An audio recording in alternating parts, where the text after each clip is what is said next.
Hello बच्चों, कैसे हैं आप लोग। एग्ज़ाम की प्रिपरेशन कैसे चल रही है। देखो, फरवरी आ गया है, कुछ दिनों बाद एग्ज़ाम है आपका। और एग्ज़ाम में अब ढंग से पढ़ लो।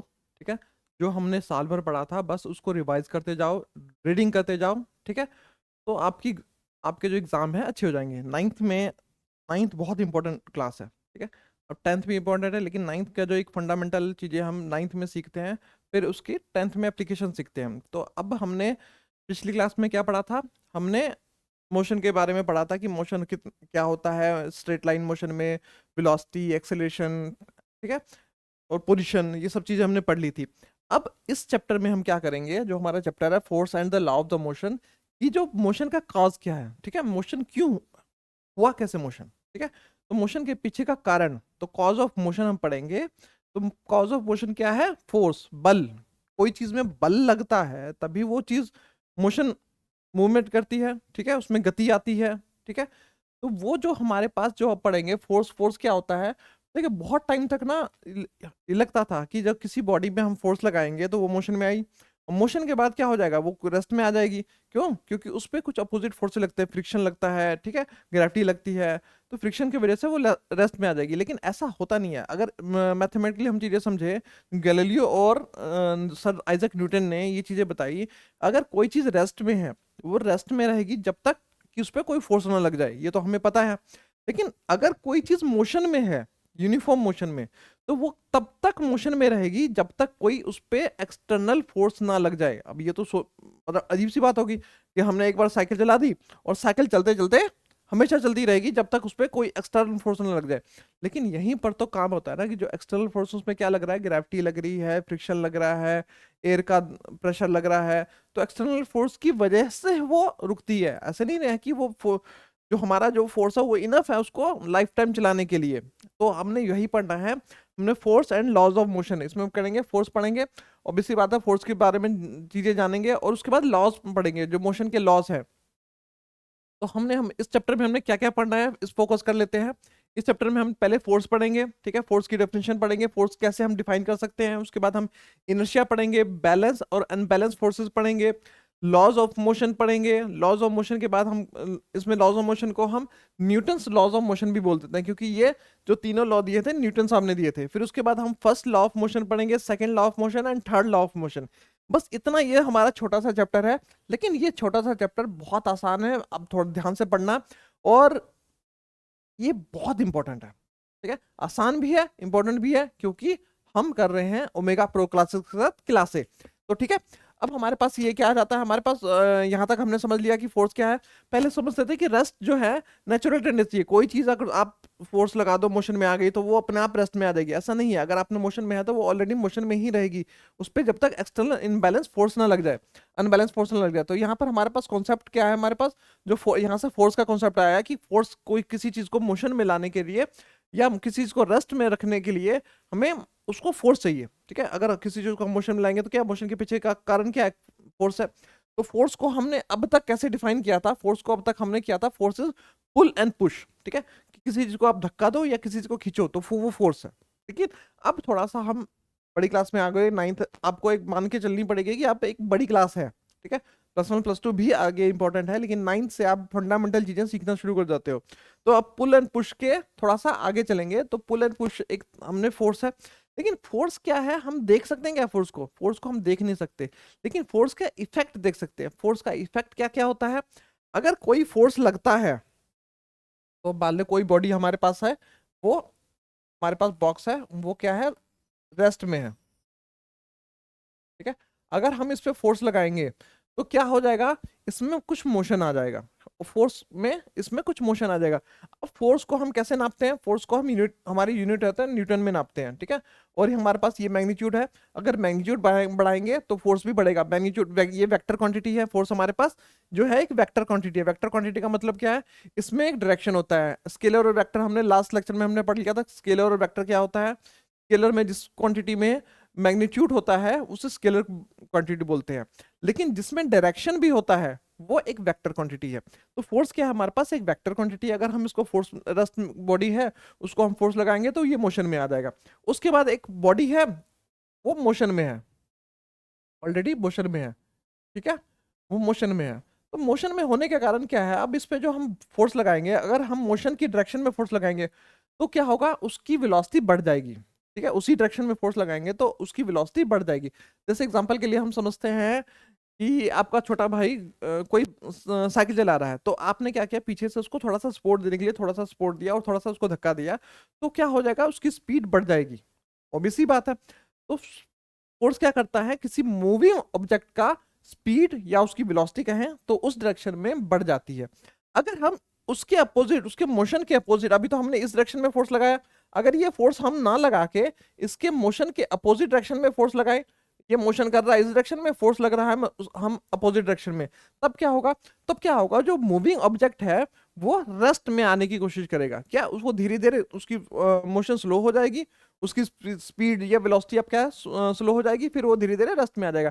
यानी फोर्स से क्या हो जाएगा कि जो स्टेट है उसका चेंज हो जाएगा। स्टेट क्या, अगर रेस्ट में है तो मोशन में आ जाएगा, या यूनिफॉर्म मोशन में है या किसी तरह का मोशन है तो वो क्या हो जाएगा, वो रेस्ट में आएगा या उसकी मोशन बढ़ जाएगी। मोशन भी उसका चेंज हो जाएगा, या तो रेस्ट में आ जाएगा या मोशन में उसकी स्पीड जो वेलोसिटी है उसकी बढ़ जाएगी। इतनी चीज होगी। लेकिन अगर इन चीजों में से कुछ भी ना हो तो क्या करें, अगर कोई ऑब्जेक्ट है, अगर हम उसको फोर्स लगा रहे हैं, जैसे हमारे पास ये बुक है, ठीक है, अब इसको हमने फोर्स लगाया, फोर्स लगाने से क्या हो गया, ठीक है, ये बेंड हो गया। तो क्या है, इसका शेप, पहले शेप और साइज ऐसा था, फिर इसका शेप और साइज चेंज हो गया। इसी तरह अगर हम फोर्स क्या करता है, फोर्स स्टेट चेंज कर देता है, लेकिन फोर्स शेप और साइज भी चेंज कर दे देता है। जैसे आप आटा गूंथते हैं, तो आटा गूंथते हैं तो क्या करते हैं, आटे पे थोड़ा सा फोर्स लगाते हैं तो क्या होता है, आटे का शेप और साइज चेंज हो जाता है। तो हमारे पास कोई ऑब्जेक्ट है तो उस पे अगर हम, सॉफ्ट है, अगर दोनों तरफ से फोर्स लगाएंगे क्या हो जाएगा, वो पतला हो जाएगा। या उस पे गूंदेंगे तो क्या हो जाएगा, उसका शेप और साइज चेंज हो जाएगा। ये आपने जनरल अपने डेली लाइफ में देखा होगा।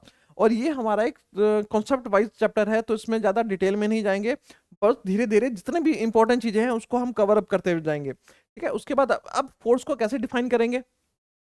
फोर्स को, force is a physical quantity that change, जो बदल सकती है, क्या बदल सकती है, और ठीक है, और हमारे पास क्या है, और tends to change the state of rest. क्या उस बदल सकती है कि वो अगर स्टेट ऑफ रेस्ट, जो हमने बात की थी, स्टेट ऑफ रेस्ट और स्टेट ऑफ मोशन, ये दोनों को बदल सकती है। उसकी मोशन को भी बदल सकती है, रेस्ट को भी बदल सकती है, फोर्स दोनों चीजें कर सकती है। और क्या कर सकती है, शेप और साइज ऑफ द ऑब्जेक्ट। देखो ये हमारी चीजें हैं, शेप और साइज को भी चेंज कर सकती है। तो ये हमने एक डेफिनेशन हमने कर ली, डेफिनेशन ये आएगा, बहुत इंपॉर्टेंट है, तो ये इसको भी आप नोट करते जाओ। आपकी बुक्स जितनी हैं ये सारी डेफिनेशन आपकी बुक्स में है। जैसे आप, मैंने दिखाया, देखो इसमें शेप और साइज चेंज हो रहा है, बॉल का शेप और साइज चेंज हो रहा है। यहाँ पर बच्चा एक कुछ खेल रहा है तो बॉल को उसने हिट किया, तो हिट करने के बाद क्या हो गया, इसमें मोशन में आ गया। ठीक है, इसमें जो हम फ्रिक्शन, इसमें कुछ चीजें हैं फ्रिक्शन भी हैं, तो फ्रिक्शन को अभी हम पिछले क्लास में हमने फ्रिक्शन किया था, इसको भी फ्रिक्शन करेंगे, फ्रिक्शन को भी समझेंगे, लेकिन अभी हम फ्रिक्शन की बात नहीं करेंगे, अभी सिर्फ हम force and law of motion की बात करेंगे। अब हमारे पास फोर्स आ गया। अब फोर्स की ऐसा यूनिट क्या हो जाती है, फोर्स की ऐसा यूनिट न्यूटन है, क्योंकि फोर्स पे जो बहुत सारा काम किया था, फोर्स की डिस्कवरी है, उसके मैथमेटिकल एक्सप्रेशन जो दिए थे वो न्यूटन साहब ने दिए थे। तो न्यूटन साहब के नाम पे ही हमने फोर्स की यूनिट कर दी न्यूटन। न्यूटन ये हमारी फोर्स की यूनिट होगी। और न्यूटन को कैसे लिखते हैं हम, कैपिटल जो फोर्स है कैपिटल एन से उसको डिनोट करते हैं, कैपिटल एन से डिनोट करते कोई दिक्कत नहीं। और फोर्स क्या है, वेक्टर क्वांटिटी। अभी हमने कहा था कि अगर फोर्स का डायरेक्शन बदल दे तो उसका जो इफेक्ट है वो भी चेंज हो जाएगा। अगर फोर्स का इफेक्ट चेंज करना है तो क्या, उसका डायरेक्शन बदल देंगे, तो यानी डायरेक्शन पे फोर्स रिस्पॉन्सिबल है। ठीक है, एक रिस्पॉन्सिबिलिटी उसकी कितनी है, डायरेक्शन पे है। तो अब हमारे पास आगे क्या है, बैलेंस फोर्स। अब यहां से ध्यान से देखो बेटा, अगर कोई बॉडी है, इसको समझने पहले बैलेंस फोर्स को समझने की कोशिश करते हैं। हमारे पास कोई बॉडी है, अब हम इस पे जितने भी हमने फोर्स पहले कहा था, फ्रिक्शन है या बाकी फोर्सेस है, हम सब फोर्सेस को इंक्लूड करेंगे।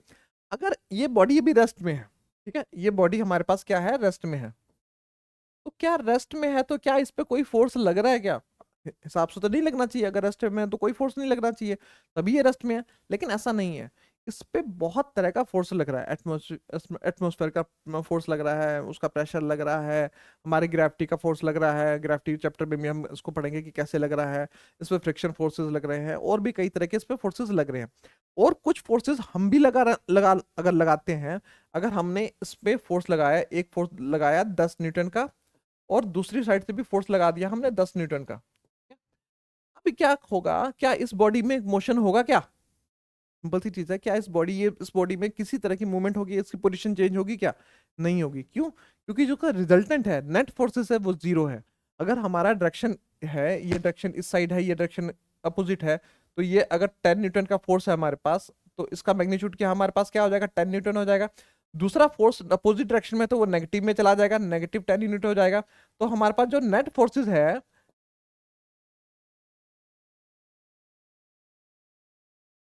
नेट फोर्सेस हमारे पास कितना हो जाएगा? जीरो। यानी अगर किसी बॉडी पे नेट फोर्स जीरो है, ठीक है, जो जितना भी उस पे फोर्स लग रहा है, जितने भी नंबर ऑफ फोर्सेस लग रहे हैं, वो एक दूसरे को कैंसिल आउट कर रहे हैं, तो नेट फोर्सेस अगर जीरो आ जाता है, तो वो बॉडी में किसी तरह का मोशन नहीं होगा। इतनी बात समझ में आ गई आपको? तो उसके बाद हमारे पास इसको डिफाइन कैसे करेंगे? बैलेंस फोर्स आर टू और मोर फोर्सेस। दो फोर्सेस तो जरूरी है, क्योंकि कैंसिल आउट करने के लिए सिंगल फोर्सेस कैसे बैलेंस आउट करेगी? ठीक है, टू और मोर फोर्सेस, ठीक है, टू और more forces acting on a object, एक किसी ऑब्जेक्ट पे फोर्सेस लग रहे हैं, are equal in magnitude, magnitude में इक्वल है। अगर मैग्नीट्यूड में डिफर करेगा तब नहीं होगा। जैसे इसमें हमने क्या था, यहाँ पर 10 यूनिट है, यहाँ पर हमारे पास 20 यूनिट हो जाएगा, तो यहाँ पर हमारे पास क्या हो जाएगा? 10 न्यूटन -20 न्यूटन। ठीक है, ये कैंसिल आउट नहीं करेंगे, तो इसमें -20 न्यूटन हमारे पास माइनस -10 10 न्यूटन हमारे पास रिजल्टेंट फोर्स आ जाएगा। अब इसका मतलब क्या है? जिधर से ज्यादा फोर्स लग रहा है, ये बॉडी उस तरफ मूवमेंट करने लग जाएगी। तो हमारे पास जरूरी क्या है? इसमें इक्वल इन मैग्नीट्यूड होना चाहिए। हर तरफ से जो फोर्सेस लग रहे हैं, अपोजिट डायरेक्शन में जो फोर्सेस लग रहा है, उसका मैग्नीट्यूड, मैग्नीट्यूड क्या होता है? न्यूमेरिकल वैल्यू है, तो मैग्नीट्यूड हमारे पास सेम होना चाहिए। Opposite in direction, direction opposite होना चाहिए, ठीक है, अपोजिट इन डायरेक्शन होना चाहिए, because they cancel each other, ठीक है, कैंसल ईच, उसको सबको कैंसल आउट कर देगा। The net forces acting on object is zero. तो नेट फोर्सेस हमारे पास जो ऑब्जेक्ट पे लग रहा है, वो कैसा हो जाएगा? जीरो हो जाएगा। ऐसा ही हमारे पास दूसरा है अनबैलेंस फोर्सेस। अनबैलेंस में क्या है? जो नेट फोर्सेस जीरो नहीं होना चाहिए। नेट फोर्सेस जीरो का मतलब क्या है? हमारे पास कोई ऑब्जेक्ट है, हमने 10 न्यूटन फोर्स लगाया, इधर से हमारे पास कुछ 11 न्यूटन फोर्स लग गया, ठीक है, ज्यादा फोर्स नहीं लगा रहे, तो यहाँ पर 1 न्यूटन का हमारे पास डिफरेंस आ गया, जो -1 न्यूटन का डिफरेंस है, तो ये क्या है? ये बॉडी मूव करेगी। इतनी बात समझ में आ गई?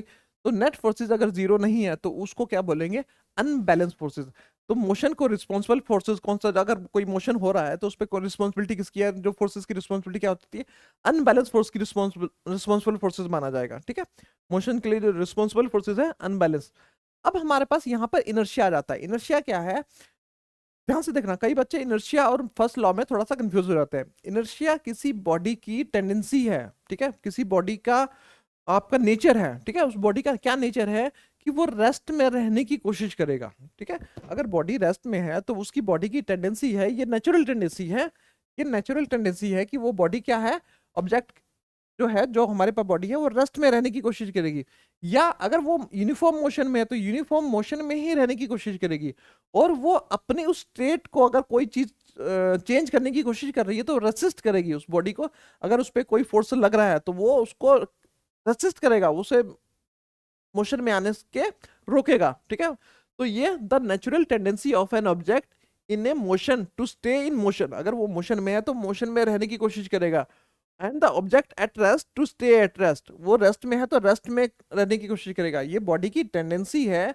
इसे हम लॉ ऑफ इनर्शिया बोलते हैं। और ये किसने दिया था? ये हमें दिया था गैलीलियो गैलीली ने, ठीक है। गैलीलियो गैलीली ने इस पे लॉ ऑफ इनर्शिया पे थोड़ा सा इसको इनिशिएट किया था। जो फर्दर इस पे जो काम किया, आइजैक न्यूटन साहब ने किया। तो आइजैक न्यूटन साहब ने इसको मैथमेटिकल एक्सप्रेशन से और बहुत इसको एडवांस लेवल में शो करके इस पे फिर बाकी लॉज भी उन्होंने ड्राइव किए। तो इतनी बात समझ में आ गई। इनर्शिया क्या है? इनर्शिया एक बॉडी की टेंडेंसी है। उस बॉडी की टेंडेंसी में क्या है? अब यहाँ पर एक कॉन्सेप्ट आ जाता है कि बॉडी जो हमारे पास है, वो रेस्ट में रहने की कोशिश कर रहा है, ठीक है। ये बॉडी हमारे पास, ये क्या कर रहा है? रेस्ट में रहने की कोशिश कर रहा है। इस पे अगर हम कुछ फोर्स लगा रहे हैं, तो वो रेसिस्ट करेगा उसको, अपने उस कंडीशन को, अपने स्टेट को छोड़ने से लिए। या अगर वो मोशन में है, तो वो मोशन में भी वो रेसिस्ट करेगा। अगर कोई एक्सटर्नल फोर्स लग रहा है, तो उसको रेसिस्ट करेगा। इतनी बात समझ में आ गई। इनर्शिया आपको समझ में आ गया। तो यहाँ पर थोड़ा सा मास वाला फैक्टर आ जाता है। मास वाला फैक्टर हमारे पास क्या है? कि मास जो है, आपने देखा होगा, मास और इनर्शिया आपके पास एक कॉन्सेप्ट जो आपका, देखो, बैलेंस फोर्स के लिए लॉ ऑफ मोशन में हमारे पास यहाँ पर ये देखियो, आपका इनर्शिया और मासेस आ जाता है। इनर्शिया और मासेस क्या आता है, द यहाँ पर देखो, property of an object is called a mass. अगर कोई बॉडी इनर्शिया, अगर किसी बॉडी का मास है, अगर मास ज्यादा है, मास अगर ज्यादा है तो उसकी इनर्शिया भी ज्यादा होगी। अगर उसका मास कम है तो उसका इनर्शिया भी कम होगा। कहने का मतलब क्या है, अगर बॉडी का मास ज्यादा है तो वो कोई एक्सटर्नल फोर्स अगर उस पर लगेगा तो उसको ज्यादा रेसिस्ट करेगी। किसी भारी चीज को हिलाना ज्यादा मुश्किल है एज कंपेयर टू हल्की चीज। इतनी बात समझ में आ गई आपको? तो ये हम कैसे करेंगे, the inertia is a proportional to an objects masses. Object के मासेस के प्रोपोर्शनल। प्रोपोर्शनल क्या होता है कि अगर हम इनर्शिया को ए मानते हैं, ठीक है, ये प्रोपोर्शनल है किसी के बॉडी के मास के बराबर, ठीक है। ये अगर मास ज्यादा होगा तो हमारे पास इनर्शिया भी ज्यादा होगा। देखो मास और ये क्या होता है, प्रोपोर्शनलिटी का साइन होता है। प्रोपोर्शनलिटी का साइन होता है कि कोई चीज उसके डायरेक्टली प्रोपोर्शन है, यानी कोई चीज बढ़ेगी तो वो भी बढ़ेगी, कोई चीज घटेगी वो तो भी घटेगी। इतनी चीज proportional to an objects masses. More mass means more resist to change, मतलब जितना ज्यादा मास होगा उतना ज्यादा वो चेंज होने में रेसिस्ट करेगा। उसके बाद हमारे पास क्या है, अब इंपॉर्टेंट है Newton first law of motion. Newton first law क्या कहता है, न्यूटन फर्स्ट लॉ को हम लॉ ऑफ इनर्शिया से भी कहते हैं, लॉ ऑफ इनर्शिया भी कहते हैं। तो ये क्या कहता है, an object at rest stay at rest, same बात इनर्शिया में था। N object in the motion stay in the motion. क्या क्या कह रहा है यहाँ पर, an object at rest stay at rest, N object in the motion stay at motion. यानी अगर रेस्ट में है तो रेस्ट में रहेगा, मोशन में है तो मोशन में रहेगा, with uniform velocity. Velocity uniform, अगर मोशन में तो यूनिफॉर्म वेलोसिटी होनी चाहिए। अनलेस, क्यों, अनलेस एक्टेड अपॉन द, जब तक उस पे कोई अनबैलेंस फोर्सेस नहीं लगेगा, कोई बाहर से एक्सटर्नल अनबैलेंस फोर्सेस जब तक उस पर नहीं लगेगा तो वो बॉडी रेस्ट में ही रहेगी, या वो यूनिफॉर्म मोशन में है तो मोशन में रहेगी। तो इसको ध्यान से समझ दो, ये जो फर्स्ट लॉ ऑफ मोशन है क्या है, Newton's first law of motion, an object at A rest stay at rest, N object in the motion stay in the motion with uniform velocity unless acted upon the external, ठीक है, unbalance force. कोई बाहर से unbalance force जब तक नहीं लगेगा तो वो रहेगा। तो ये डेफिनेशन आपको क्लियर हो गई। इस डेफिनेशन में आपको कोई दिक्कत नहीं। इसको हम लॉ ऑफ इनर्शिया भी कहते हैं इसको, क्योंकि इनर्शिया और इसकी बेसिस सेम है। लेकिन इनर्शिया क्या है, एक बॉडी की प्रॉपर्टी है, और ये क्या है, ओवरऑल लॉ है। इतनी बात समझ लगी। और किसने दिया था ये लॉ हमें दिया था आइजैक न्यूटन साहब ने। इतनी बात समझ में आ गई होगी इजी वे में, कोई दिक्कत नहीं होनी चाहिए। अगर आपको कोई दिक्कत है मेरे वीडियो में, आपको कुछ चीज़ समझ में नहीं आ रही है तो मुझे कमेंट सेक्शन में कीजिए, तो फिर मैं उस पर और उसको डिफाइन करके आपको बताऊंगा। इतनी बात समझ में आ गई। तो आगे चलते हैं। आगे चल के हमें जो सेकेंड लॉ समझने से पहले हमें मोमेंटम समझना पड़ेगा। मोमेंटम क्या होता है, अगर कोई बॉडी मोशन में है, अब तक हम मोशन में बात कर रहे हैं, रेस्ट की बात हमने कर ली, रेस्ट की बात वहीं खत्म हो गई। अब मोशन की बात करते हैं। अगर कोई बॉडी मोशन में है तो बॉडी का कुछ मास होगा, ठीक है। हमने पहले हमने पढ़ा हुआ केमिस्ट्री में कि जो हमारे पास बॉडी होती है तो उस पे कुछ मास भी होता है, और कुछ वो जो मैटर होता है, कुछ मास भी होता है, कुछ वो वॉल्यूम एक्वायर करता है। तो वो हमारे पास मैटर की एक फंडामेंटल एक डेफिनेशन है। तो जो हमारे पास बॉडी है उसका कुछ मास भी होगा, और उसका क्या होगा, कुछ वेलोसिटी होगी। अगर वो मोशन में तो वेलोसिटी होगी। तो जो प्रोडक्ट है दोनों का, जो मल्टीपल है, वो हमारे पास मोमेंटम है। अब मोमेंटम को थोड़ा सा और समझते हैं। तो मोमेंटम को समझने के क्या है, अगर किसी बॉडी में मास अगर हमारे पास सेम है, अगर मास है हमारे पास, उसकी कुछ वेलोसिटी है, दोनों को अगर हम गुना कर दे, प्रोडक्ट कर दे, दोनों का गुना कर दे, तो जो उसका गुणनफल है आएगा तो वो हमारे पास आएगा मोमेंटम। अब मोमेंटम किस चीज पे डिपेंड कर रहा है, मास पे और वेलोसिटी पे। मास क्या है, स्केलर क्वांटिटी, लेकिन वेलोसिटी क्या है, वेक्टर क्वांटिटी। तो मोमेंटम भी क्या हो जाएगा, आपकी वेक्टर क्वांटिटी हो जाएगी। अब इसको समझने के लिए थोड़ा सा और डिफाइन करके समझते हैं कि आपके पास एक बुलेट है, बंदूक की बुलेट है, उसको गन में डालिए और उसको फायर कीजिए, तो उसका जो इम्पैक्ट आएगा वो ज्यादा आएगा अगर आप उसको हाथ से फेंकते हैं। लेकिन दोनों में फर्क क्या है, दोनों में मास तो सेम है उसका बुलेट का, लेकिन फर्क क्या आ गया, दोनों की वेलोसिटी में। जो हम गन से उसको शूट करेंगे तो उसकी वेलोसिटी ज्यादा हो जाएगी, और अगर हाथ से फेंकते हैं तो उसकी वेलोसिटी कम हो जाएगी। तो इम्पैक्ट किसका, मोमेंटम बढ़ाने के लिए या तो हमें मास को बढ़ाना पड़ेगा, ठीक है, मास को बढ़ाना पड़ेगा, या हमें क्या पढ़ना, वेलोसिटी को। इस केस में हमने वेलोसिटी बढ़ाई। अब एक दूसरा एग्जांपल लेते हैं। एक साइकिल है, ठीक है, या स्कूटर वाला है, या और एक स्कूटर वाला है, एक बड़ी गाड़ी वाला है, ठीक है। अब उसने एक दीवार को, एक खंबे को टक्कर मारी, ठीक है। अब दोनों में से किसका इंपैक्ट ज्यादा होगा, किससे उस खंबे को नुकसान ज्यादा होगा?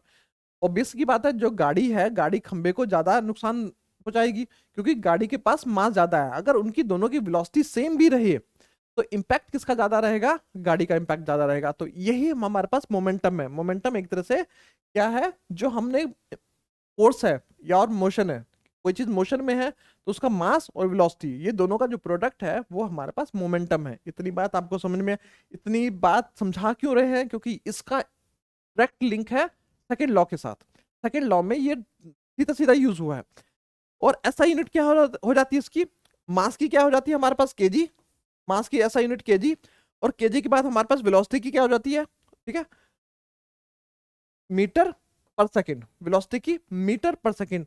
तो हम क्या, ऐसा यूनिट क्या हो जाएगा? केजी मीटर पर सेकंड, इसकी ऐसा यूनिट हो जाएगी।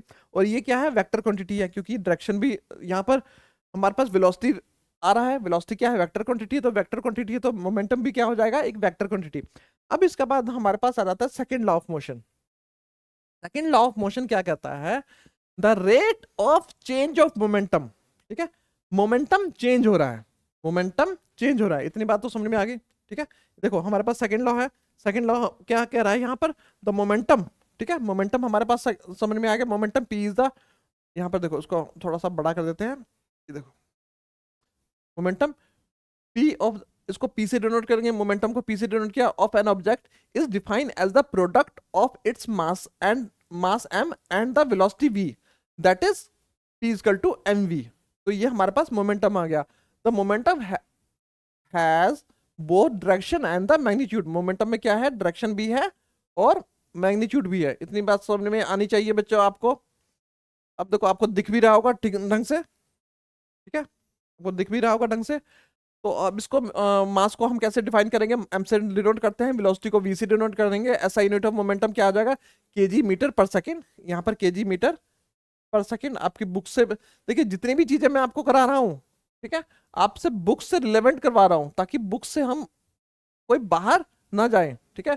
क्योंकि अभी हम बुक को फॉलो करेंगे तो ज्यादा बेटर रहेगा, क्योंकि एग्जाम में आपके बुक के ही कंसेप्ट, बुक का ही कंसेप्ट आएगा। तो इतनी चीजें आपको समझ में आनी चाहिए।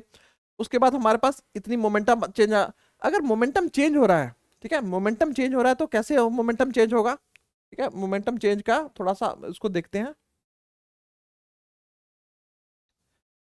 यहाँ पर अब देखते हैं मोमेंटम हमारे पास P1 कर लेते हैं। P1 में हमारे पास क्या है? एक ऑब्जेक्ट है, एक बॉल है, ठीक है। बॉल क्या कर रहा है? एक जगह से दूसरी जगह हम उसको फेंक रहे हैं। तो फेंकने के क्रम में क्या हो रहा है? उसका मोमेंटम चेंज हो रहा है। अब बॉल का मास तो नहीं चेंज होगा ना, तो मोमेंटम चेंज होने में दो चीजें जो होगा, एक होगा मास, एक होगी वेलोसिटी। यानी या तो उसका मास चेंज होगा या उसकी वेलोसिटी चेंज होगी। और मास चेंज हो नहीं सकता, क्योंकि ऐसा तो नहीं है कि बॉल को आपने फेंका और वो कुछ दूरी तक पहुंचते पहुंचते उसका मास चेंज हो गया। मास उसका सेम रहेगा, लेकिन वेलोसिटी क्या चेंज हो जाएगा? उसकी वेलोसिटी चेंज होगी। तो वेलोसिटी जो चेंज होगी हमारे पास, तो वेलोसिटी जो हमारे पास आ गया, तो हम इसको हम initial velocity we U1 V1 कह सकते हैं। या हमने पहले पढ़ा है, जो इनिशियल वेलोसिटी हमारी होती है उसको क्या बोलते हैं? यू से डिनोट करते हैं। यू हमारी आ गई इनिशियल वेलोसिटी। और दूसरी वेलोसिटी क्या होगा? थोड़ी देर बाद वो चेंज होगी, चेंज होगी तो हमने उसको क्या कर देते हैं? P2 कर लेते हैं। P2 हमारे पास क्या हो जाएगा? MV। MV इतनी चीज होगी। दो मोमेंटम चेंज हो रहा है, तो यहाँ पर rate of change of momentum. अब मोमेंटम तो चेंज कर दिया, अब वो क्या कह रहा है? रेट, क्या? Rate of change of momentum. मैंने आपको पिछली क्लास में बताया था कि जहां रेट आ जाए तो हम उसको क्या कर लेते हैं? हम उसको टाइम के साथ कंपेयर कर देते हैं, उसको divide by time, unit time कर देते हैं। तो अब यहाँ पर हमारे पास देखो, ध्यान से देखो, ये क्या कह रहा है? Rate of change of momentum, यानी P2 minus P1 by T। इतनी चीज होगी। Rate of change of momentum समझ में आ गया? The rate of change of momentum of an object, obvious सी बात है किसी एक ऑब्जेक्ट की बात कर रहे हैं, is proportional to the applied unbalance force in the direction of the forces. यानी वो किसके प्रोपोर्शनल है? ये चीज किसके प्रोपोर्शनल है?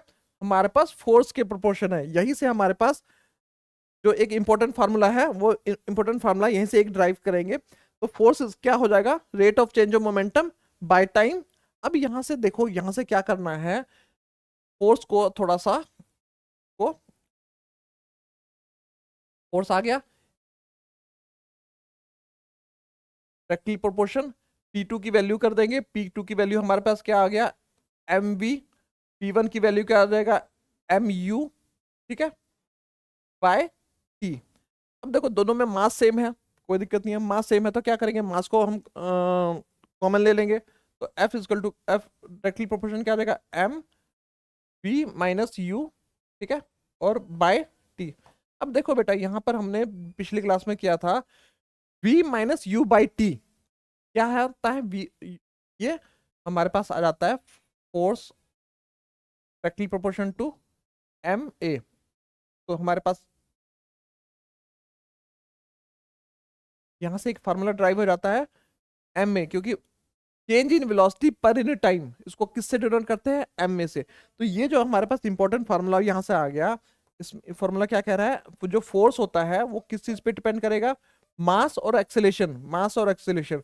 क्योंकि मास हमारे पास तो सेम रहेगा, एक्सेलेरेशन क्या है, change in velocity per unit time. जो rate of change of momentum है उसमें हम क्या आ गया, समझ में आ गया। ये ड्राइव करना भी आपको आ सकता है, इस पे आपके न्यूमेरिकल्स भी आ सकते हैं। तो वो कुछ आपको न्यूमेरिकल्स भी इस पे हम करेंगे, ठीक है, अगले क्लास में हम इसके न्यूमेरिकल्स करेंगे। इसमें हम सिर्फ इसके डेरिवेशन और जिसके डेफिनेशन उसको समझते हैं, ठीक है। तो हमारे पास क्या आ गया, law of second law of motion हमारे पास क्या, rate of change of momentum of an object is proportional to the applied unbalance force in the direction of the forces. Obvious सी बात है, जिस जिसमें डायरेक्शन हो रही है, जिस जिस डायरेक्शन में हम फोर्स लगाएंगे उसी डायरेक्शन में मोशन हो रही है, जिस डायरेक्शन में मोशन हो रहा है उसी डायरेक्शन में फोर्स लगाएंगे तभी होगा। यानी फोर्स किस, ये हमारे पास इंपॉर्टेंट फार्मूला आ गया। और ये इंपॉर्टेंट फार्मूला बहुत जगह आगे आपके बहुत सारे चैप्टर में ये यूज होगा। F is equal to M A, यानी अगर किसी बॉडी में एक्सीलेशन है, कितना एक्सीलेशन है वो हमें पता है, उस बॉडी का मास हमें पता है, तो हम पता चल जाएगा कि उस बॉडी पे फोर्स कितना लगा हुआ है, कितना फोर्स उस पे लग रहा है। या इसको कह लें कि अगर किसी बॉडी पे फोर्स लग रहा है तो उस मास पे है तो उसका एक्सेलेरेशन भी निकाल सकते हैं। यहां पर अगर आपको फोर्स दे रखा होगा, ठीक है, फोर्स गिवन होगा, मास आपको गिवन होगा, एक्सेलेरेशन आपको निकालना होगा, आप निकाल सकते हैं। इन तीनों में से आपको कोई दो चीजें दे रखी होंगी और तीसरी चीज निकालने को बोलेंगे तो आप निकाल सकते हैं, ठीक है। तो न्यूमेरिकल भी, आप न्यूमेरिकल के कंसेप्ट से भी ये चीजें इंपॉर्टेंट है। और यही चीज आपके यहाँ पर बुक में भी दे रखा है, देखो बुक में भी जो डेरिवेशन है आपको यहीं पर ये देखो दे रखा है। यहाँ तो change in momentum P2 minus P1, तो डायरेक्टली प्रोपोर्शन है mv माइनस mu। मास कॉमन, हमने मास कॉमन ले लिया तो v माइनस u।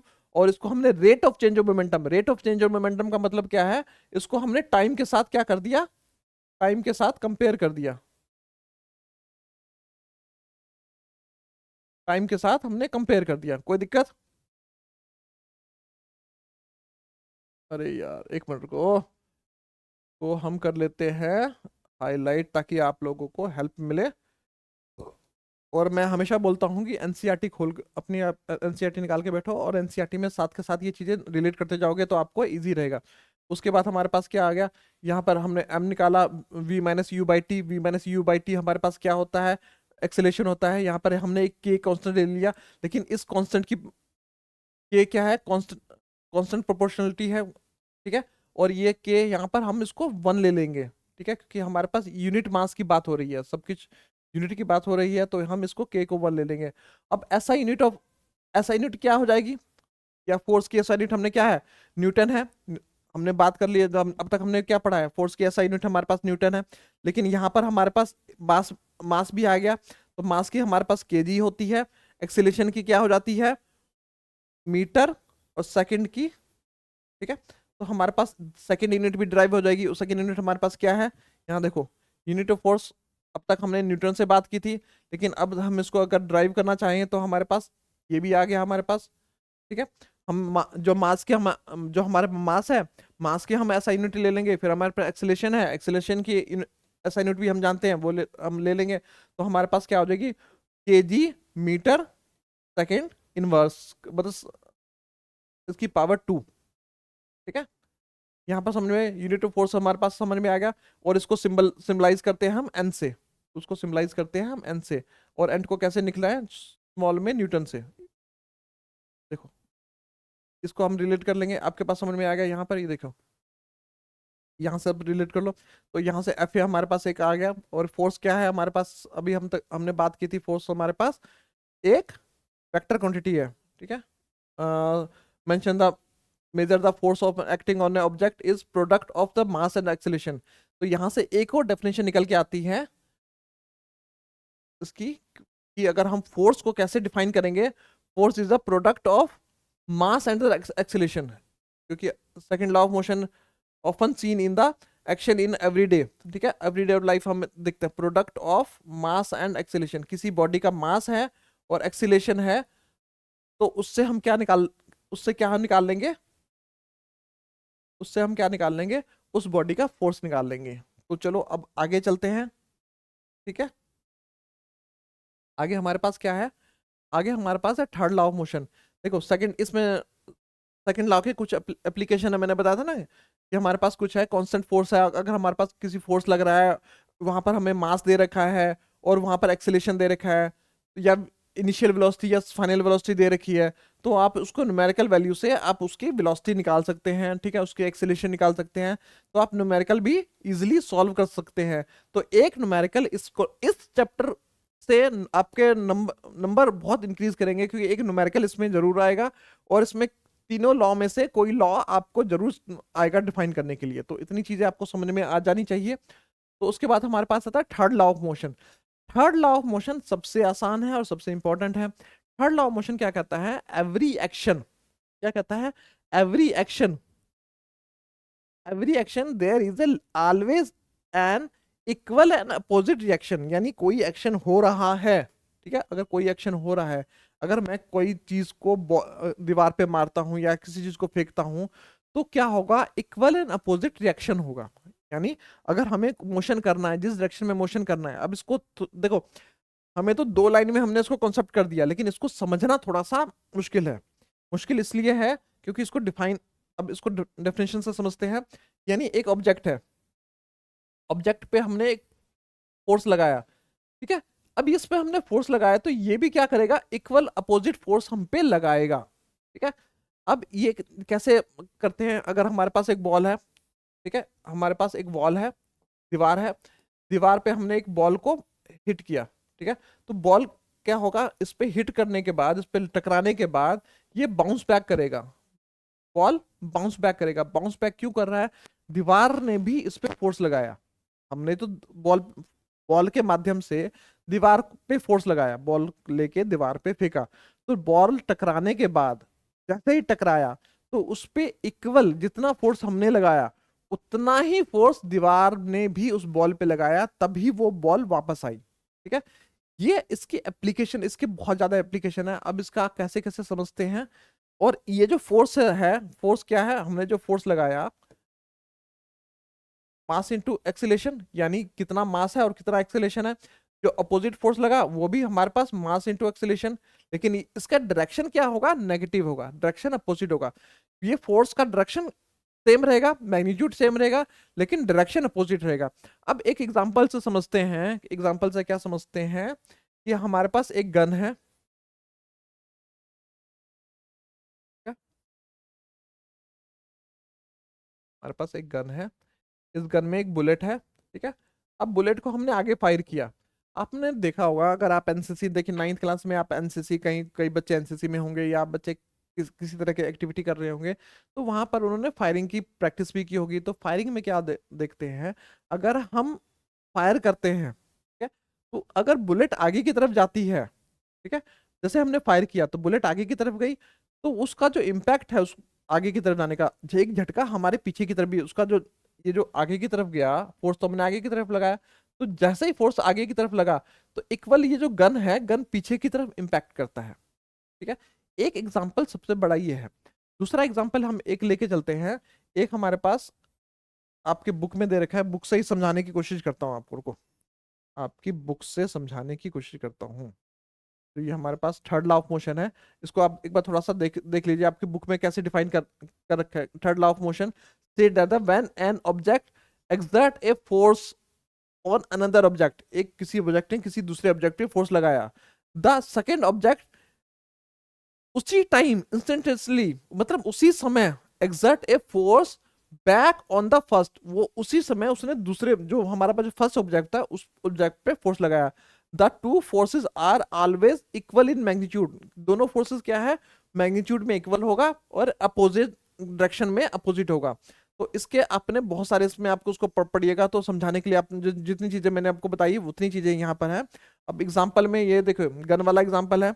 गन में जो हम फोर्स करेंगे, हम एक बुलेट को क्या दे रहे हैं, एक्सेलेरेशन दे रहे हैं, बुलेट का मास होगा उसको हम एक्सेलेरेट कर रहे हैं। जैसे ही उसको एक्सेलेरेशन देने के लिए हमें फोर्स लगाना पड़ेगा, जैसे ही हमने फोर्स लगाया तो हमारे पास क्या हो जाएगा, recoil force to the gun. ये गन क्या, पीछे की तरफ फोर्स लगेगा, ये आगे की तरफ, बुलेट तो आगे की तरफ जाएगी और गन पीछे की तरफ आएगा, पीछे की तरफ जंप करेगा। उसके बाद हमारे पास एक और एग्जांपल ले लेते हैं। अगर हमारे पास बोट है, बोट से हम जमीन पर आगे की तरफ पैर रखते हैं, तो क्या करेंगे, जैसे ही हम आगे के पैर करेंगे तो बोट हमारा पीछे की तरफ चला जाएगा। और इसका और एक कॉमन जो एग्जांपल लेके चलते हैं, कॉमन एग्जांपल जो हम चलते हैं ना, वो भी हम थर्ड लॉ ऑफ मोशन की एप्लीकेशन से ही चलते हैं। तो अब जब चलते हैं या कूदते हैं, तो आपने कूदना होता है तो जंप करना होता है, तो क्या करेंगे, ऊपर की तरफ जंप करना होता है।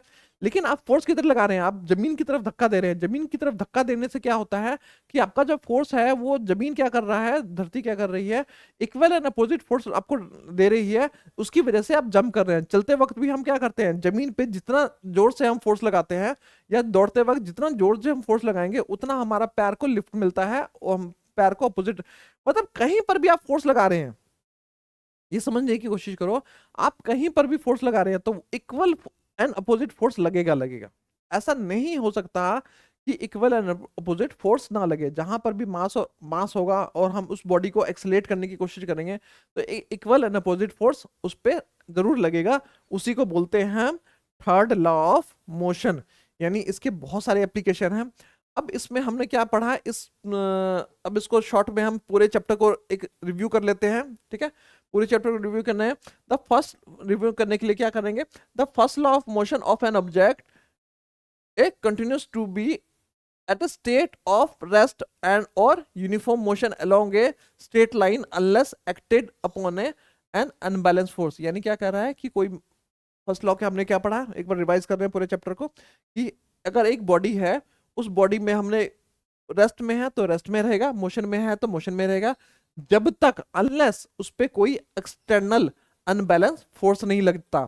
उसके बाद हमारे पास क्या है, natural tendency of an object resist a change in their state of rest और द यूनिफॉर्म मोशन। अगर वो रेस्ट में या मोशन में जो चेंज करने को रेसिस्ट कर रही है, जो natural tendency of A object, ये ऑब्जेक्ट का एक नेचर है, तो उसको क्या बोलेंगे, उसको बोलेंगे हम इनर्शिया, उसको बोलेंगे हम इनर्शिया, उसको हम बोलेंगे इनर्शिया। इतनी चीज समझ में आ गई। उसके बाद mass of an object is measure its inertia. तो क्या मतलब है कि अगर किसी का मास ज्यादा होगा तो उसका इनर्शिया ज्यादा होगा। ऐसा ही यूनिट ऑफ इज किलोग्राम। मतलब आप इनर्शिया को कैसे रिप्रेजेंट कर सकते हैं, केजी से रिप्रेजेंट कर सकते हैं। जिसका केजी जितना ज्यादा होगा, उसमें केजी क्या है, मास है, मास का जितना मैग्नीट्यूड जितना ज्यादा होगा तो इनर्शिया उतना ज्यादा होगा, ठीक है। Force of friction always oppose the motion of object. हमने बात की है फोर्स ऑफ फ्रिक्शन, हमने पिछली क्लास में भी पढ़ा है। फ्रिक्शन क्या है, एक अपोजिट फोर्स है जो मोशन को अपोज करती है। तो मोशन को अपोज करती है, कितना फ्रिक्शन है, कैसे है, उसको हम डिटेल में आगे पढ़ेंगे, ठीक है, फ्रिक्शन के चैप्टर में। लेकिन उसके बाद हमारे पास थर्ड लॉ ऑफ मोशन क्या करता है, third law of motion, the rate of change of momentum, rate of change of momentum of an object is proportional to the applied unbalance force in the direction of the forces. ये भी चीजें आपको समझ में आ गई। ऐसा unit of force is the KG meter second inverse square. This is always known as the symbol N, ठीक है। तो यानी फोर्स का सिंबल हमने क्या किया है, फोर्स का सिंबल ऐसा ही, ये हमारे पास फोर्स को हम ऐसे भी रिप्रेजेंट कर सकते हैं और फोर्स को हम एन से भी रिप्रेजेंट कर सकते हैं। Force of an Newton is produce an acceleration of an, कितना एक्सीलरेशन प्रोड्यूस करेगा, यानी फोर्स को डिफाइन करेंगे तो ये क्या करेगा, फोर्स क्या है, एक यूनिट मास को अगर 1 मीटर पर second inverse square acceleration produce करता है तो फोर्स हमारे पास कितना लगेगा, 1 न्यूटन का फोर्स लगेगा।